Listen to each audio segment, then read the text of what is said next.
ஒரு ஊரில் ஒரு பெரிய ஆலமரத்தில் நிறைய பறவைகள் வாழ்ந்து வந்ததாம். அதில் ஒரு நாரை பறவையும் தன்னோட 2 குஞ்சுகளோட வாழ்ந்து வந்ததாம். அதே மரத்துக்கு கீழே உள்ள பொந்தில் ஒரு ராஜநாகம் வாழ்ந்து வந்ததாம். இந்த பறவைகள் எப்போல்லாம் இறை தேடி வெளியில் போதோ அப்போல்லாம் அங்கே உள்ள முட்டைகள் குஞ்சுகளை இந்த ராஜநாகம் சாப்பிட்ருமா. அதே மாதிரி ஒரு நாள் நாரையோட அந்த 2 குஞ்சுகளையும் இந்த ராஜநாகம் சாப்பிட்ருச்சான். இந்த நாரை கோவப்பட்டு இது உனக்கே நியாயமா, ஏன் இப்படி பண்ணுறேன்னு கேட்டுச்சான். அதுக்கு அந்த ராஜநாகம் ரொம்ப அலட்சியமாக நான் அப்படி தான் சாப்பிடுவேன், உன்னையும் கண்டிப்பாக சாப்பிடுவேன்னு சொல்லிருச்சான். இதை கேட்டு ரொம்ப வருத்தமாக அங்கே உட்காந்துக்கிட்டு இருந்ததான் நாரை.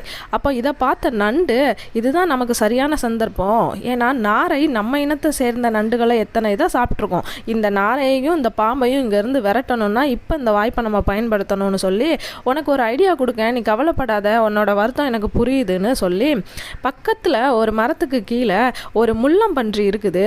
அந்த முள்ளம்பன்றியோட இடத்துல இருந்து இந்த பாம்போட இடம் வரைக்கும் மீன் முள்களை நீ போட்டுக்கிட்டே வா.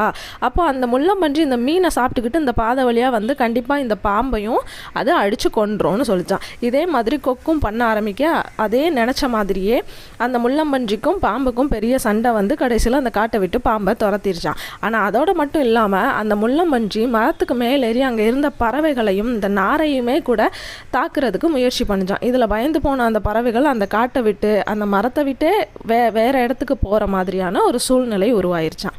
இது மூலமாக நம்ம தெரிஞ்சுக்கிற நெறி என்னன்னா, நம் எதிரி நம் பிரச்சனையை தீர்த்து வைப்பான் என்று நம்பக்கூடாது.